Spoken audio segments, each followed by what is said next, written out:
አንድ በጣም ራቅ ያለ ቦታ ላይ ትንሽዬ የገጠር መሬት ላይ በጭቃና በሳር የተሰራች ትንሽዬ ጎጆ አለች። እዚህች ጎጆ ቤት ውስጥ ነው የሚኖረው ሰሊም በህይወቱ ተሰላችቶና ደክሞ። ይሄ ሽማግሌ ሰው ጉልበቱ እንዳለ ከድቶታል። እድሜውም ከጉልበቱ ጋር አልሆነም። ከዓመታት በፊት ነበር ሚስቱ የሞተችው። ከዛ በኋላ ነበር የሰሊም ህይወት ባዶ የሆነው። የራሴ የሚለው ወገን የለው፣ ልጆች የሉት። ድህነትና ብቸኝነት የሱ ጓደኞች ናቸው። እሱ ጋር ያሉት ብቸኛ ንብረቶቹ ዝገት በዝገት የሆነች አንድ መጥረቢያና እናም የተቆጣጠረ ገመድ፣ የደከመ አካል፣ ሌላ ምንም ንብረት የለውም። ሁልጊዜ ጠዋት ጠዋት ሰማያዊዋ ብርሃን በብርሃን በሆነች ጊዜ ከእንቅልፉ ይነሳና በደከሙ እግሮቹ መጥረቢያውንና ገመዶቹን በመያዝ ወደ ጫካ ይሄዳል። እንጨቶቹን እየቆራረጠ ይሰበስብና በጀርባው በመሸከም ወደ ገበያ በመውሰድ ይሸጣቸዋል። በሚያገኘው ጥቂት ገንዘብም 2 ፍሬ ቂጣዎችን ያገኛል ለሆዱ። ረሃብ ደግሞ የድሮ ጓደኛው ከሆነ ሰነበተ። አንድ ቀን ማታ ደግሞ ጀርባውን እጅግ በጣም በመታመሙ የተነሳ በጠዋቱ መነሳት አልቻለም። ዝም ብሎ ቀኑን ሙሉ በጀርባው ተኝቶ ጣራጣራውን እያየ አሰበ። በዛው ሰዓት ታስበው ይሄንን ስራ ከዚህ በኋላ መስራት እንደማይችል። እዛው ጨለማ ቤት ውስጥ እንዳለ አንድ እንስሳ ቢኖረኝ እኮ ብሎ አሰበ። ማንኛውም አይነት እንስሳ ሸክሜን ብቻ የሚሸከምልኝ። በሚንቀጠቀጡ እጆቹ መሬቱን ቆፈር አድርጎ የድሮ ሳጥን አወጣ። እድሜ ዘመኑን ሲያጠራቅመው የነበረው ሀብት ነበር እዚህ ውስጥ። እናም ሳንቲሞችን ሲቆጥራቸው ልቡ በጣም አዘነ። ትንሽ የናህስ ሳንቲሞችና ዝገት በዝገት የሆኑ የድሮ ድርሃም። አይኖቹ በሐዘን እንባና ፈሰሱ። ነገር ግን ተስፋ አልቆረጠም። በማግስቱ ጠዋትም ወደ አቅራቢያ ወደሚገኘው ፐሹ ወደሚባል ገበያ ሄደ። በእግሮቹ ተጉዞም ከሰዓት በኋላ ገበያው ደረሰ።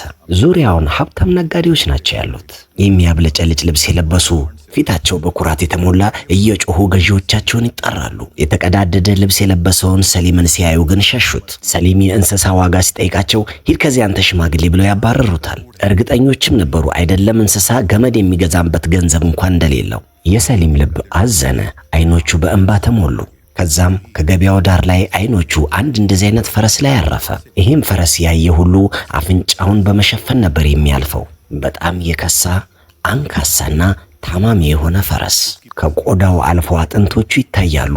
አካሉ እንዳለ ቁስል በቁስል ነበር። አንድ እግሩንም አንጠልጥሎ ቆሟል። ሰሊም እንዳየው አዘነ። ቀስ ብሎም የፈረሱን ባለቤት ዋጋውን ጠየቀው። የፈረሱ ባለቤትም በጣም እየሳቀ ኧረ በአፈር መግዣ ዋጋ ውሰደው፣ ብቻ ውሰድልኝ አለው። ሰሊምም ለማሰብ ሰከንድ አልፈጀበትም። ሁሉንም የያዛቸውን ሳንቲሞች ሰጠው። እናም ወዲያውኑ የፈረሱን ገመድ ያዘ። በዙሪያው ያሉ ነጋዴዎችም እየሳቁ ተመልከቱት፣ የሽማግሌ ልክ እንደራሱ የሞተ ሬሳ ፈረስ ገዛ። ሰሊም ምንም መልስ ሳይሰጣቸው ጸጥ ብሎ ከገበያው ያንን ፈረስ ይዞ ሄደ። ማን ያውቅ ነበር ግን ይሄ አንካሳና የቆሰለ ፈረስ የሱን እድል እንደሚቀይርለት። ከገበያው ሲወጣ የሰሊም ልብ በጣም አዝኖ ነበር። እግሮቹ ግን አልቆሙም።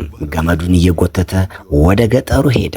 በመንገዶቹ ጫፍ ላይም 2 ማቋረጫ መንገዶች ገጠሙት። ወደ ቀኝ ያለው መንገድ ቀጥ ያለ የሚያውቀው ወደ ገጠሩ የሚወስደው ሲሆን በግራ በኩል ያለው ደግሞ የማያውቀው ድንጋያማ የሆነና የሚያስፈራ መንገድ ነው። ሰዎች እንደሚሉት በዛ መንገድ ማንም ሰው አያልፍም።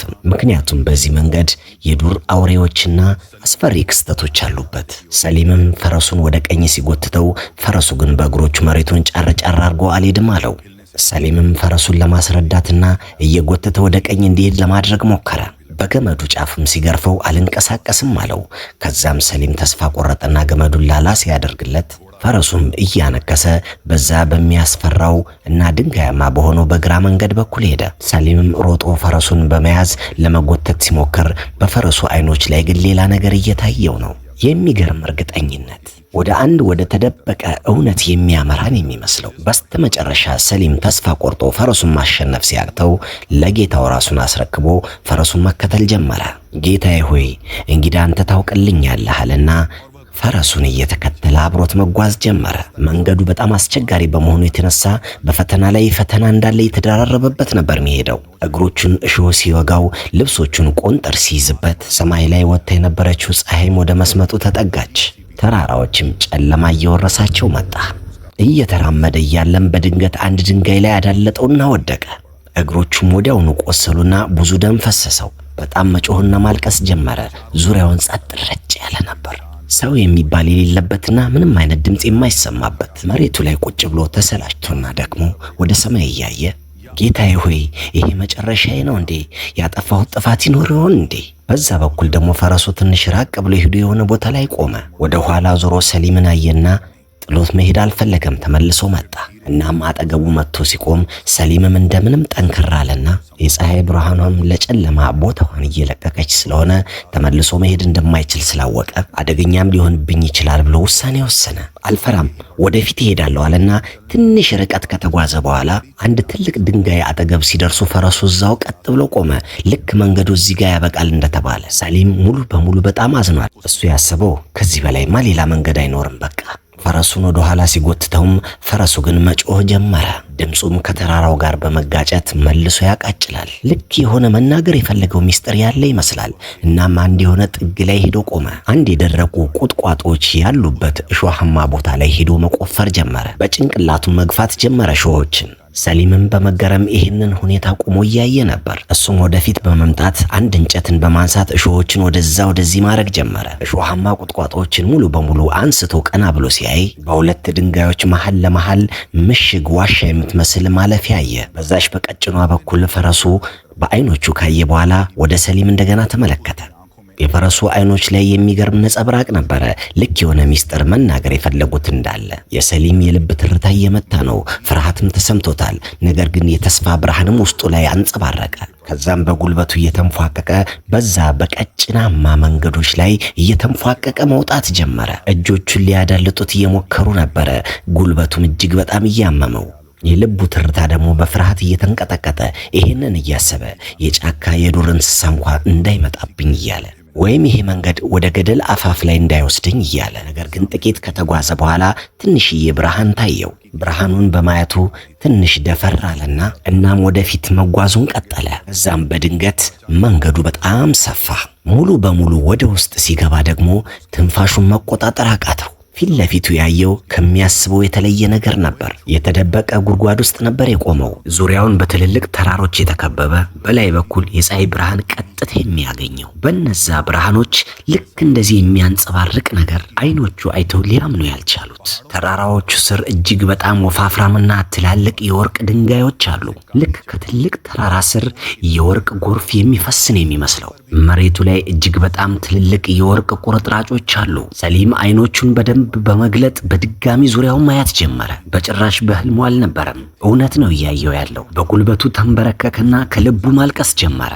ነገር ግን እነዚህ እንባዎች የሐዘን አልነበሩ፣ የአግራሞትና የምስጋና ነበሩ። ጌታውን አመስግኖ ተጎንብሶ ወደ ላይ ቀና በማለት አምላኬ ሆይ ያንተ የራህመት በርህ እኮ ልክ እንደዚህ ነው የተከፈተልኝ። ጭራሽ ነው ያልጠበቅኩት ቦታ ላይ። ትንሽ ጊዜ በኋላ የፀሐይ ብርሃን እየገባ መሆኑ ሲታወቀው መፍጠን እንዳለበት ስለተረዳ የድሮ ከረጢቶችን አመጣና መሬት ላይ ያሉ ትንንሽና ትልልቅ የወርቅ ድንጋዮችን ማስገባት ጀመረ። እጅግ በጣም ትልልቅ ወርቆችን በእጁ ለመንካትም አልደፈረም። በልቡ እንደዚህ እያለ ጌታዬ የሰጠኸኝ እሱ ብቻ ለኔ በቂ ነው። ሁለት ከረጢት ከሞላ በኋላ ለማንሳት ሲሞክር በጣም ከባድ ከመሆኑ የተነሳ ሊያነሳው አልቻለም። እንደምንም እየተቸገረ እየጎተተ ወደ እነዛ ዋሻዎች በኩል ይዟቸው መጣ። አንድ እያደረገ እንደምንም ብሎ ከረጢቶችን ወደ ውጭ አወጣ። ናም በልቡ ምንጊዜም ከፈተና በኋላ ነው ድሎት ያለው እያለ አምላካችን ደግሞ ከትዕግስተኞች ጋር ነው። ከጠባቧ ዋሻ ውጭ ደግሞ ፈረሱ አሁንም እንደቆመ ነበር። ልክ መጀመሪያም እንደሚያውቅ የሆነ ነገር እንዳለ እንደተነገረው ይመስላል። ሰሊምም በአስቸጋሪ ሁኔታ ሁለቱም ከረጢቶች ጀርባው ላይ አደረጋቸው። በላዩ ላይም የደረቁ እንጨቶችን አደረገና ወጥሮ አሰረ። ከሩቅና ከቅርብ የሚያዩ ሰዎችም ልክ እንደ ሁልጊዜው እንጨት ለቅሞ እንደመጣ እንዲያዩት በማለት የሚገርመው ነገር ፈረሱ ምንም ቅሬታ አላሰማም፣ አንገቱንም አላጎነበሰም፣ አላንገራገረም። ቀጥ ብሎ ቆመ። ውስጡ ላይ አዲስ ጉልበት ያገኘም መሰለው። ምሽቱ ቀስ በቀስ እየጨለመም ነው። ሁለቱም በድንጋያማ ቦታው ላይ መራመድን ጀመሩ። ነገር ግን አሁን ይሄ መንገድ እንደ መጀመሪያው አስፈሪ አልመሰለውም። ሰሊምም የቆሰሉት እግሮቹ ህመሙ ምንም እየተሰማው አልነበረም። ልቡ ውስጥ እንደዚህ አይነት የተስፋ ብርሃን ፈንጥቆ ነበር። ሁሉንም ችግሮቹን ቀለል አደረገለት። የንጋቷ ፀሐይ ሰማይ ላይ እንደወጣች ሁለቱም ገጠራቸው ላይ ደረሱ። ገበያ ውስጥም እንደ ሁልጊዜው እንቅስቃሴው ጦፏል። ባለሱቆችና ባለጉልቶች ቦታቸውን ይዘዋል። አንዱ ሂሳብ እያወራረደ ነው። አንዳንዶቹ ሳቅና ጨዋታ ላይ ናቸው። ሰሊምም በነዛ በተቀዳደዱ ልብሶቹ ቀስ በቀስ ወደ ገበያው መሃል ደረሰ። መጀመሪያ ማንም ሰው ልብ አላለውም ነበር። ከዛም በድንገት አንድ ሰው አወቀውና ጮክ በማለት እንዴ ተመልከቱ፣ ያ የቆሰልና አንካሳ የሆነ ፈረስ የገዛው ሰውዬ ተመልሶ መጣ። ገበያው ውስጥ ያሉ ሰዎች ጠቅላላ ሳቁ። ዛሬ ምን አመጣ? የደረቁ እንጨቶች ነው ወይስ የድንጋይ ወርቆች? የሆነ ሰው በአሽሙር ነካው። ሰሊምም ምንም ሳይናገር ገበያው መሃል ላይ ሄዶ ቆመ። ፊቱ ላይ አሁን የሚገርም ሰላም ነው የሚታይበት። ከዛም በድንገት ፈረሱ አንድ እግሩን ሲያንቀሳቅስ አንዱ ከረጢት ተቀደደና ወርቆቹ ተራ በተራ መሬት ላይ መዘርገፍ ጀመሩ።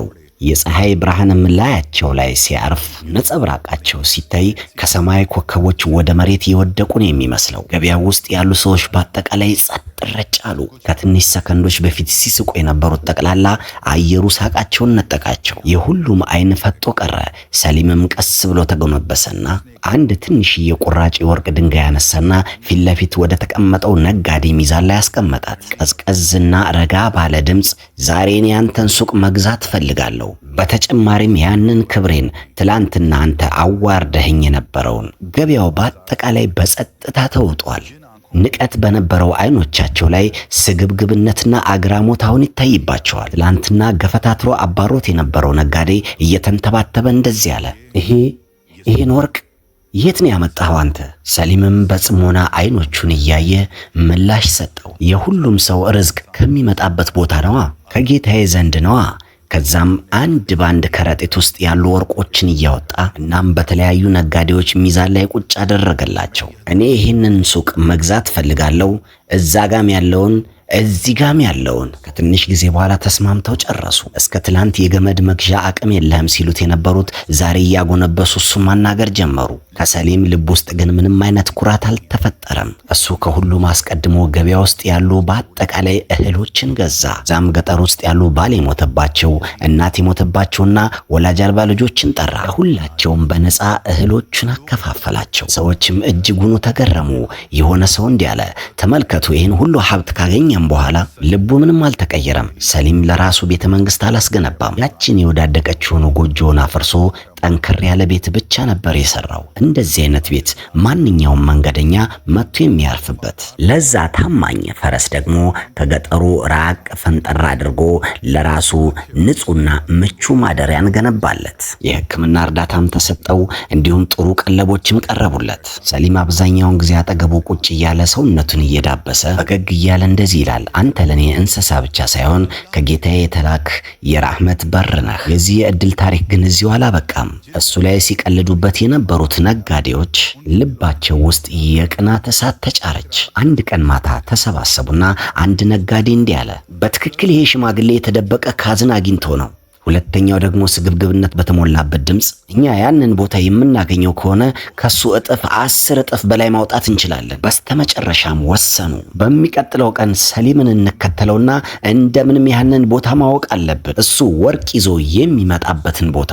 በማግስቱ ጠዋትም ያ ስግብግብ ነጋዴ ጉልበት ያላቸውን ፈረሶቹን በመያዝ ሰራተኞችንም ይዞ በነዛ ድንጋያማ መንገዶች ጉዞ ጀመረ።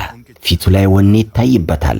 ልብ ውስጥ ግን እምነት የሚባል ነገር የለም። ብቻ ስግብግብነት ነው ያለው። ዛሬ የፈለገው ነገር ይፈጠር እንጂ ካዝናውን ሳናገኘው አንመለስም። ልጓሙን ጎተት ጎተት እያደረገ ወደፊት ጉዟቸውን ቀጠሉ። መንገዱም እጅግ አስቸጋሪ ከመሆኑ የተነሳ ቆንጥሮች ልብሶቹን መቀዳደድ ጀመሩ። በተደጋጋሚ ትክክለኛ መንገድ የያዝን አይመስለኝም እያለ የሰሊም አንካሳ ፈረስ የሄደበት ቦታ ላይ ነበር እነሱም እየተጓዙ የነበሩት። ነገር ግን በሁለት ድንጋዮች መሃል ያለችውን ዋሻ ሊያገኙ አልቻሉም። እነሱ ተራራው የተቀያየረን የመሰለው ሁሉም ድንጋይ ተመሳሳይ ነው መስሎ የታያቸው። ቀኑም እየመሸ መጣ። የተወሰኑ ፈረሶች እግሮቻቸው ደከሙ። ሆነ ሰውም በድካም የተነሳ ወደቀ። በመሰላቸትም ወደ ገጠራቸው ተመለሱ። አሁን ግን ገበያ ውስጥ የሚሳቅበት ሰሊም ሳይሆን ያ ስግብግብ ነጋዴ ሆነ። በዛ በኩል ደግሞ ሰሊም ሀብቱን ለራሱ ብቻ አልተጠቀመም። ገጠር ውስጥ መድረሳና ትምህርት ቤት ልጆች ዕውቀትን የሚማሩበትን ሁሉ አስገነባ። አንድ ትልቅ ጉድጓድም አስቆፈረ። የትኛውም ሰው የውሃ ችግር እንዳይገጥመው ለደሃዎች ሁል ጊዜ ምግብ ይዘጋጃል። ቀስ በቀስም የገጠሩ ሁኔታ ተቀያየረ። ረሃብ፣ ችግርና መከራ የነበረበት ገጠር ጋብ፣ በረካና ደስታ ሁሉ ሰፈነበት። ሰዎችም እንዲህ ማለት ጀመሩ፣ ይህ ሁሉ በዛ አንካሳ ፈረስ የተነሳ ነው። ሰሊምም ፈገግ እያለ አይደለም ወንድሞቼ፣ ይሄ ሁሉ በዛ እምነት የተነሳ ነው።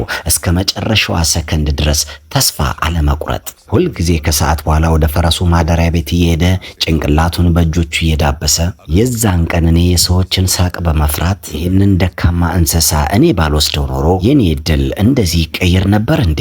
አሁን ግን ፈረሱም እንደ መጀመሪያው ደካማ አልሆነም። ጥሩ ቀለብ እየተሰጠው የሚንከባከበው ሰው ተቀጥሮለት በጥሩ አቋም ላይ ነው ያለው። ሰሊም ግን አሁንም ምንም አይነት ሸክም እንዲሸከም አያደርገውም። እንደዚህም ይለዋል፣ አንተ ማድረግ ያለብን አድርገሃል።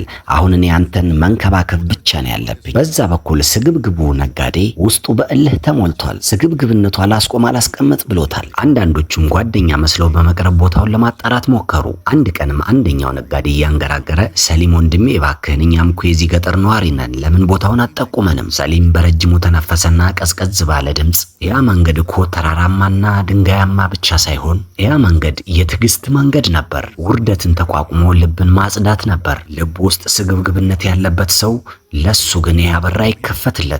ገበያ ውስጥ በድጋሚ ጸጥታ ሰፈነ። ይሄ ንግግር በሁሉም ሰው ልብ ውስጥ ታተመ።